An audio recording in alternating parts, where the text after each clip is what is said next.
Hi everyone, welcome to this week's History with Holly. Today I want to talk about a non-fiction work. It's a biographical work of the author Steig Larsson, who wrote the Millennium trilogy. This is the trilogy that begins with The Girl with the Dragon Tattoo, which I reviewed on my YouTube channel in October last year. So if you need a refresher on that book, go back and read that, watch that video. So this book is by Barry Forshaw and it's called The Man Who Left Too Soon, The Life and Works of Steig Larsson. And it's an interesting take on the author's work. It rather than being a strict biography, it actually spends a lot of time going through and summarizing the plot of the 3 books in the Millennium trilogy, which I enjoyed because it's been a year or so since I've read them and I've kind of forgotten some of the details. So it was nice to go through that, but also he talks about the plot of the books and then about how they were influenced by Steig's life. The appendix, well, there's 2 appendices, but one at the end is about it's called Authors on Steig Larsson, and it talks about a range of opinions from different authors around the world and their opinions on Steig Larsson's work as a journalist and mostly though as a novelist.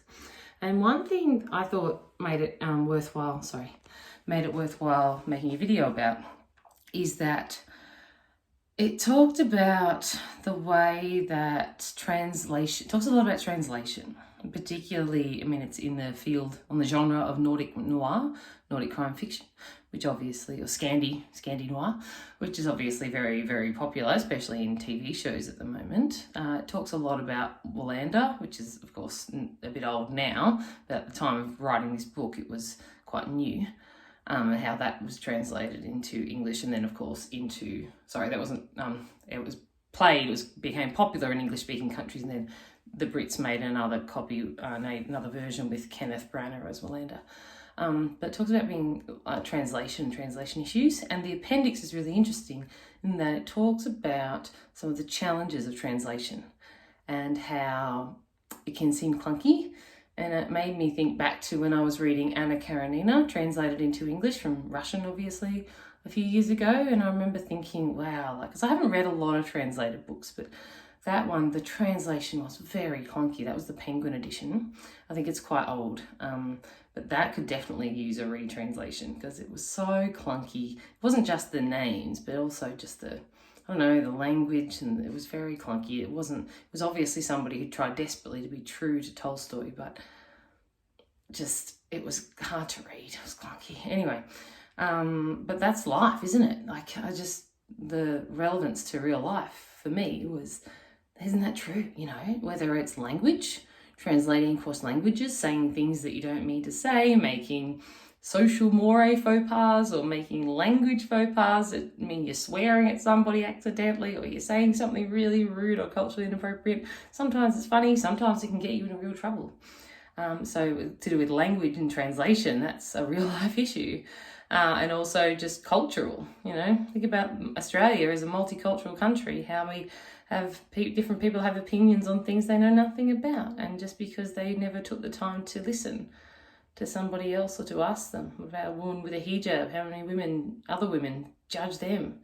But have we ever actually talked to them? Have we said, why do you wear it? Why is it important to you? That's just one example. I'm not having a go at a particular group, but that's a common one that comes up in terms of racist media coverage. So it's just the idea of getting lost in translation, I guess, is the theme for today's talk. And thinking about how the translation of literature really does bring us into a whole range of life transitions, and the way that we translate language and culture and mores and values and values and beliefs across generations and across groups. It's really hard. Just like it is to translate something from Russian to English or Swedish to English. Translating the values of your grandparents to you, or your values to your children, or to somebody who's come here from another country. Or anyway, it's hard, and it takes a lot of work, I guess, but it's worth it, because the value I get from reading Anna Karenina and the Millennium trilogy was amazing, and I'm so grateful that people made the effort to translate them. And I think that's the case in real life. We are, once we make those crossings, once we build those bridges and cross those barriers of translation, we are the richer for it. Anyway, thanks for watching.